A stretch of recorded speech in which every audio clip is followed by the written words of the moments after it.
नमस्कार, स्वागत आप सभी का डीडी न्यूज के इस बुलेटिन में। मैं हूं अश्विनी कुमार मिश्र। आइए सबसे पहले नजर डालते हैं दिन भर की सुर्खियों पर। भारत की जीडीपी ने लगाई ऐतिहासिक छलांग, 10 वर्ष में 2 गुना हुआ सकल घरेलू उत्पाद।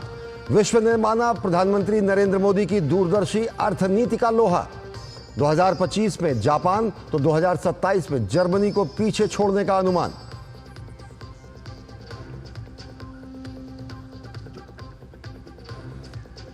राष्ट्रीय स्वयंसेवक संघ की अखिल भारतीय प्रतिनिधि सभा की 3 दिवसीय बैठक संपन्न। धर्म आधारित आरक्षण को बताया बाबा साहेब के विचारों के विरुद्ध। आक्रमणकारियों को आदर्श बनाने वालों पर भी कड़ा प्रहार।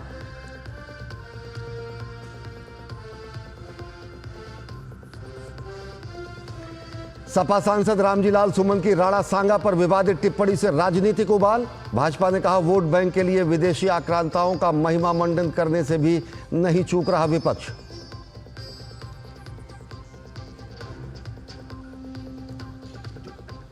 संभल हिंसा मामले में उत्तर प्रदेश पुलिस की बड़ी कार्रवाई। शाही जामा मस्जिद इंतजामिया कमेटी के सदर जफर अली को किया गिरफ्तार। सर्वे के दौरान हिंसा के मामले में पुलिस ने पूछताछ के बाद किया गिरफ्तार।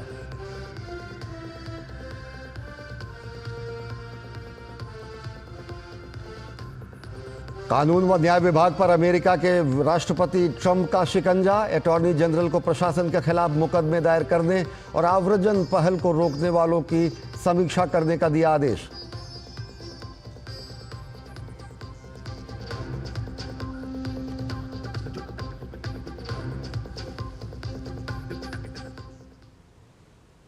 और देशवासियों के लिए बड़ी खुशी का एक और क्षण आया है। देश की जीडीपी ग्रोथ दुनिया भर की सभी बड़ी अर्थव्यवस्थाओं में नंबर 1 पर है और ये भारतीय अर्थव्यवस्था की दशा और दिशा को बयां करती है।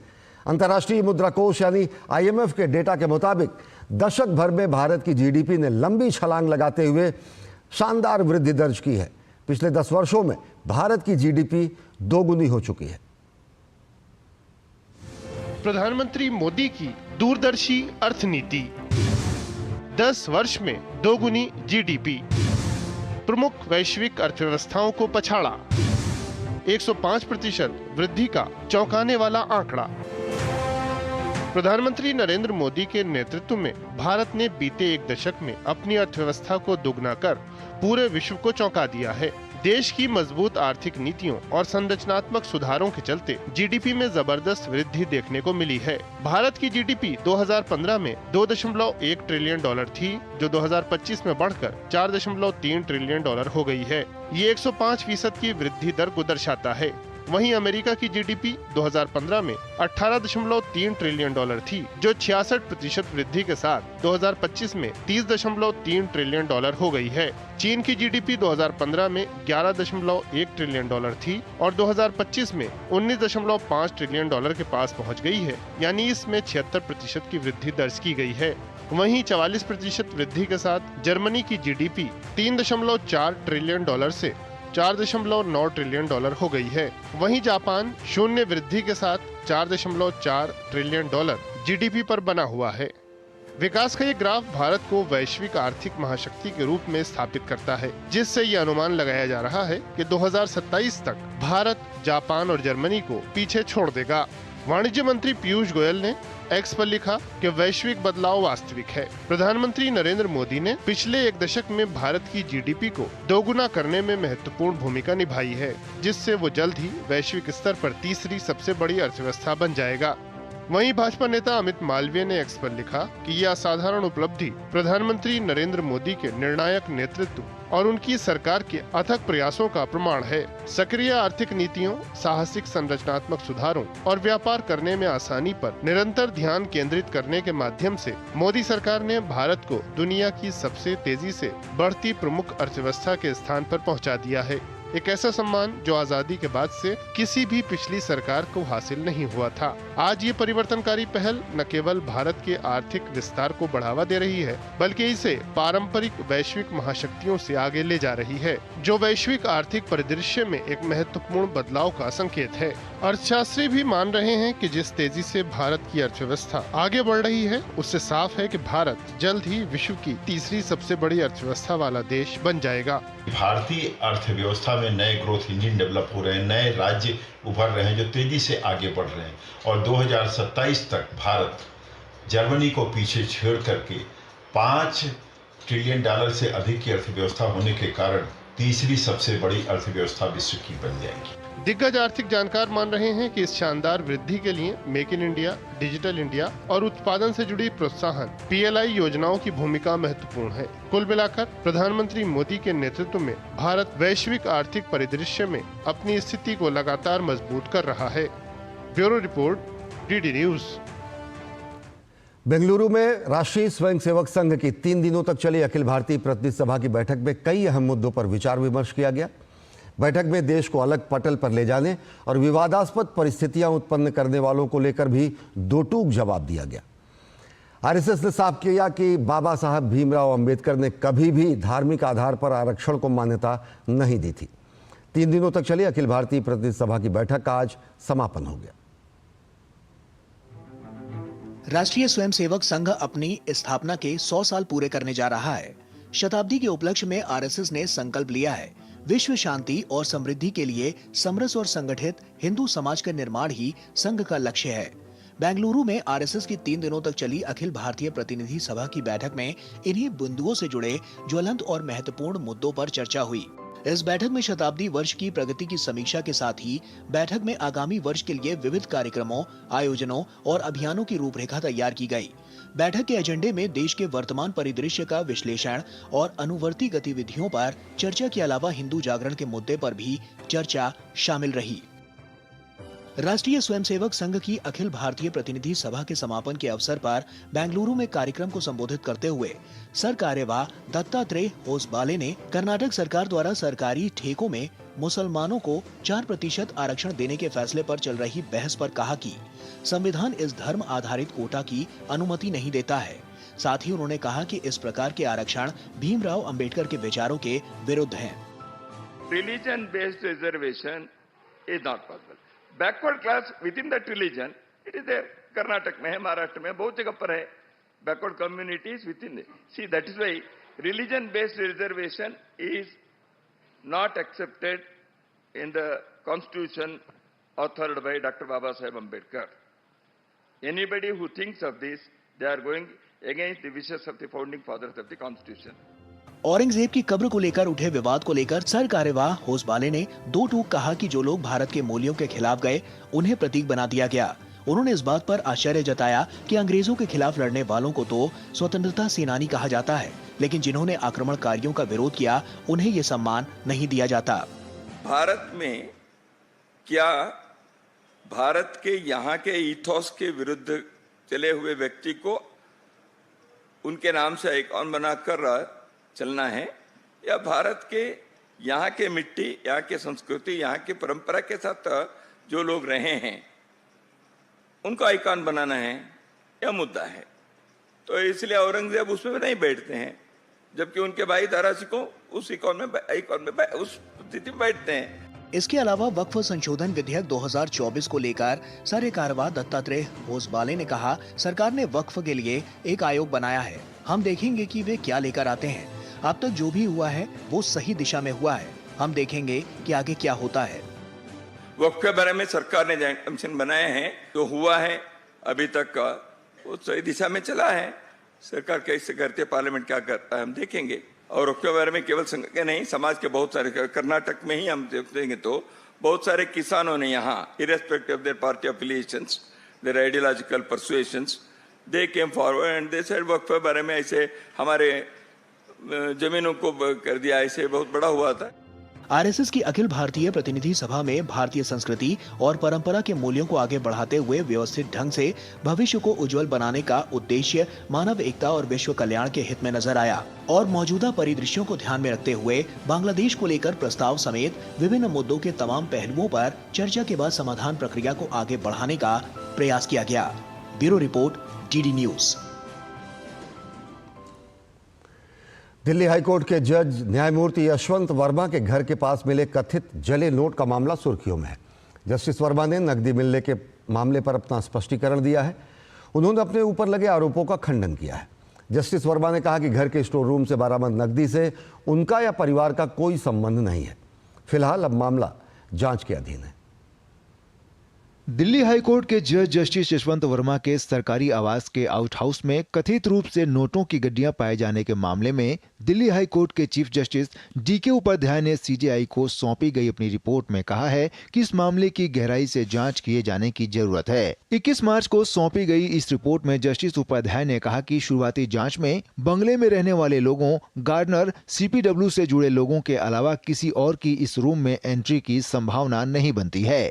इस पूरे विवाद की शुरुआत 14 मार्च की रात तुगलक क्रिंसेंट स्थित जस्टिस वर्मा के आवास पर आग की वारदात से हुआ। आग बुझाने पहुंची फायर ब्रिगेड को स्टोर रूम में कथित तौर पर नोटों के जले अधजले गट्ठर दिखे। इस घटना की सूचना दिल्ली पुलिस कमिश्नर संजय अरोड़ा ने 15 मार्च शाम 4:50 पर फोन से दिल्ली हाईकोर्ट के चीफ जस्टिस डीके उपाध्याय को दी, जो उस दिन लखनऊ में थे। जस्टिस उपाध्याय ने 15 मार्च को ही भारत के प्रधान न्यायाधीश जस्टिस संजीव खन्ना को इस घटना से अवगत कराया, जिन्होंने जस्टिस उपाध्याय को घटना का और ज्यादा ब्यौरा इकट्ठा करने को कहा।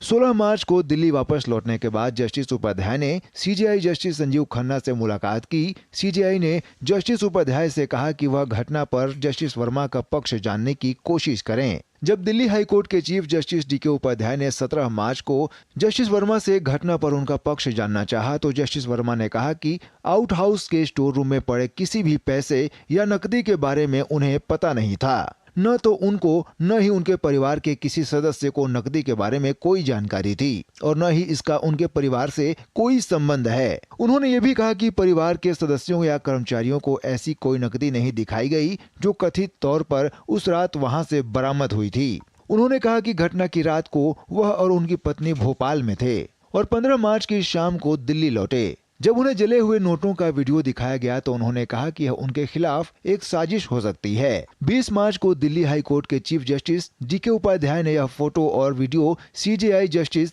संजीव खन्ना को भी भेजे।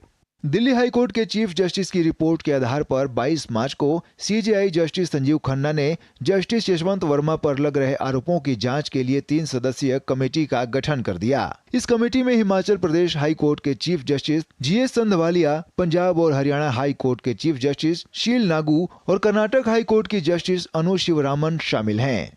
दिल्ली हाईकोर्ट के चीफ जस्टिस से कहा है कि वो जस्टिस यशवंत वर्मा को फिलहाल कोई न्यायिक काम न दें। जस्टिस यशवंत वर्मा का पिछले 6 महीने का कॉल रिकॉर्ड डेटा भी भारत के प्रधान न्यायाधीश को भेजा गया है। जस्टिस वर्मा से यह भी आग्रह किया गया है कि वो अपने मोबाइल फोन से कॉल डिटेल्स, मैसेज या कोई डेटा डिलीट न करें। Bureau report, DD news. खबरें अभी और भी है, लेकिन वक्त हो चला एक छोटे से ब्रेक का। देखते रहिए डीडी न्यूज।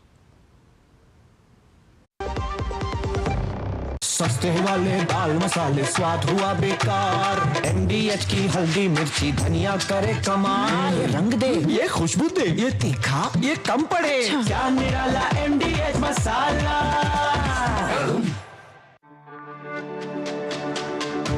मेरी पसंद, मेरी पसंद, मेरी पसंद, मेरी पसंद, हमारी पसंद, हम सबकी पसंद। मजबूत देश का मजबूत सरिया हो गया steel. Under the Honorable PM's leadership, an unprecedented push to yoga has been given. Today, yoga is playing a significant role in enhancing health and wellness across the world. PM Yoga Awards are given in recognition to outstanding contributions by individuals and organizations to the field of yoga. These awards carry a trophy, certificate and a prize of 25 lakh rupees. Hurry! Send your entries through MyGov platform before 31st March. Visit Ministry of Ayush website or MyGov platform for more details. Retirement planning के लिए तेरा SIP के बारे में क्या ख्याल है? Retirement अभी तो पूरी लाइफ बाकी है यार। और तुझे नहीं लगता अगर रिटायरमेंट के बारे में अभी से नहीं सोचे तो आगे जाके प्रॉब्लम होगी? पर रिटायरमेंट के बारे में सोचना क्यों है इतना जरूरी? जब तक आप रिटायर हो जाएंगे महंगाई काफी ज्यादा बढ़ जाएगी और आपकी इनकम वो तो रुक ही जाएगी। इसीलिए आज ही म्यूचुअल फंड्स में एसआईपी शुरू कीजिए और हर महीने थोड़ा थोड़ा करके धन इकट्ठा कीजिए एक कंफर्टेबल रिटायर्ड लाइफ जीने के लिए। अधिक जानकारी के लिए अपने वित्तीय सलाहकार से परामर्श करें। LIC म्यूचुअल फंड द्वारा निवेशक शिक्षा की एक पहल। म्यूचुअल फंड निवेश बाजार जोखिम के अधीन है। योजना से संबंधित सभी दस्तावेजों को ध्यान से पढ़ें।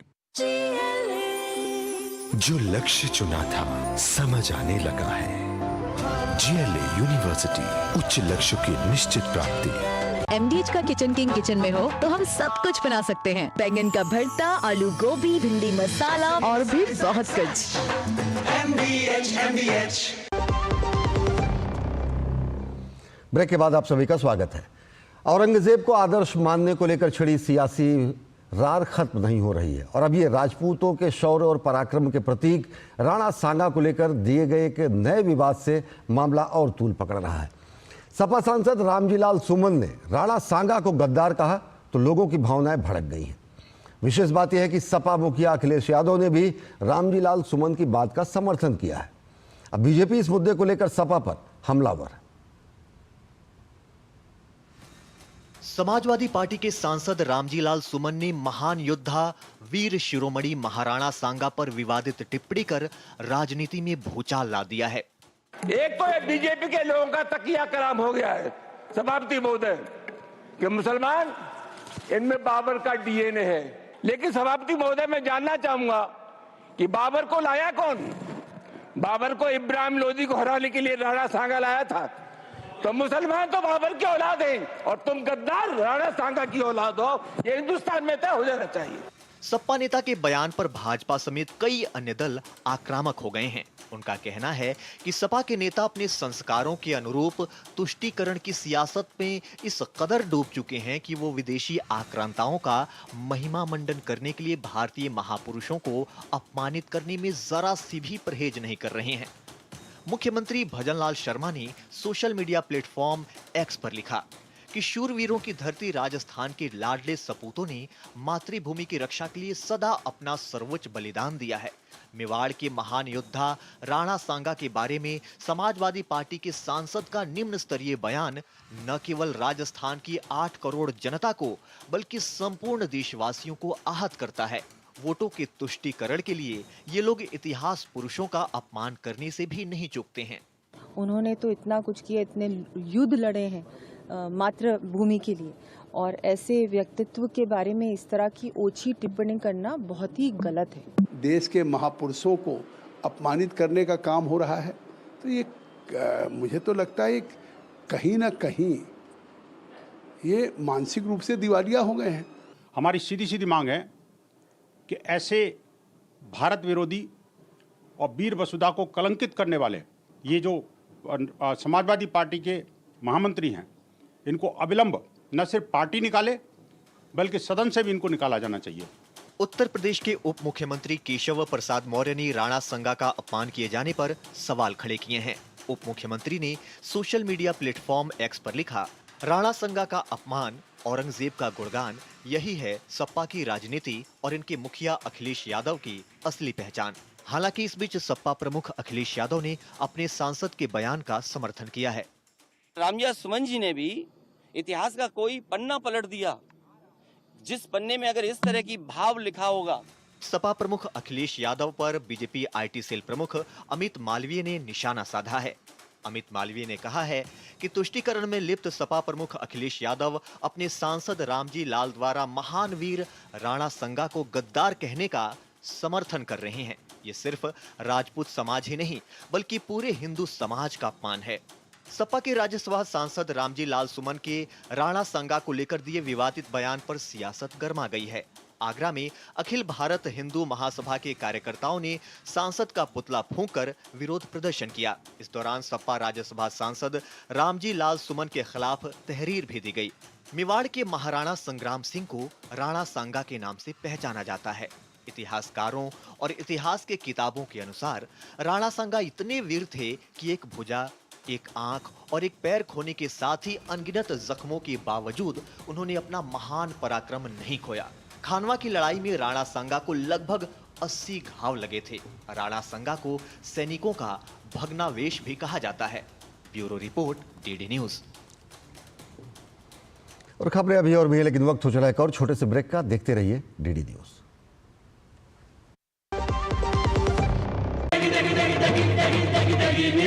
MDH की देगी नीरज। देगी मिर्च का तड़का, अंग अंग फड़का। MDH की देगी मिर्च। जिंदगी की हर छोटी बड़ी जरूरत के लिए आप जो सपने सजाते हैं, बस उसी उम्मीद को तो हम सहारा लगाते हैं। SIP आपकी सेविंग्स को आपकी खातिर काम पर लगाएगी। आज ही अपनी पहली SIP की शुरुआत करें। अधिक जानकारी के लिए अपने वित्तीय सलाहकार से परामर्श करें। LIC म्यूचुअल फंड द्वारा निवेशक शिक्षा की एक पहल। म्यूचुअल फंड निवेश बाजार के जोखिम के अधीन है। योजना से संबंधित सभी दस्तावेजों को ध्यान से पढ़ें। जो लक्ष्य चुना था समझ आने लगा है।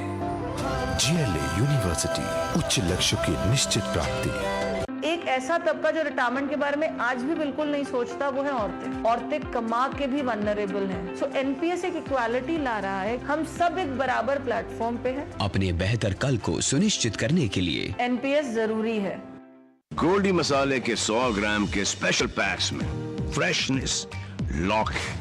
ऐसे गोल्डी मसाले जहां जाएं रिश्ते बनाएं।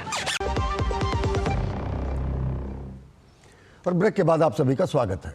उत्तर प्रदेश के संभल में कोतवाली पुलिस ने शाही जामा मस्जिद की इंतजामिया कमेटी के सदर जफर अली को गिरफ्तार कर लिया है। पुलिस द्वारा जफर अली को चंदौसी स्थित जिला अदालत में पेश किया जाएगा।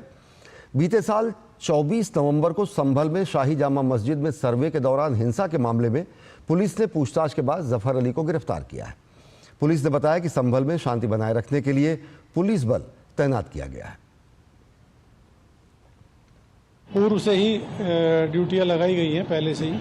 तो जैसे पहले से लगती आई उसी तरह से आज भी ड्यूटी लगाई। कोई विशेष वो नहीं है, क्योंकि शांति व्यवस्था के लिए पर्याप्त स्रोत पहले भी लगा हुआ था, अब भी है, और शांति पूरी तरह से शांति है। वहीं उत्तर प्रदेश के संभल में सपा सांसद जियाउर रहमान बर्क के बिना नक्शा पास कराए गए मकान निर्माण के मामले में अगली सुनवाई 5 अप्रैल को होगी। दरअसल अवैध निर्माण मामले में नया ट्विस्ट तब सामने आया जब सपा सांसद के पिता ममलूकुर रहमान बर्क ने प्रकरण में तीसरा पक्ष बनने के लिए SDM कोर्ट में अपील दायर की, लेकिन अपील खारिज होने पर उन्होंने DM की अदालत का दरवाज़ा खटखटाया है, जहां सुनवाई के लिए 5 अप्रैल की तारीख मुकर्रर की गई है। इससे पहले SDM वंदना मिश्रा के सामने शनिवार को सपा सांसद जियाउर रहमान बर्क के अधिवक्ता कासिम जमाल पेश हुए। उन्होंने समाजवादी पार्टी के सांसद जियाउर रहमान बर्क के पिता ममलूकुर रहमान बर्क के मुताबिक बताया कि पूरे प्रकरण में तीसरा पक्ष बनने के लिए उन्होंने इसी वर्ष 23 जनवरी को एक प्रार्थना पत्र SDM अदालत में दिया था। हालांकि SDM ने 10 फरवरी को उनके प्रार्थना पत्र को खारिज कर दिया। अब इस प्रकरण में उन्होंने DM संभल के न्यायालय में अपील दाखिल की है, जिसमें अगली सुनवाई 5 अप्रैल को होगी।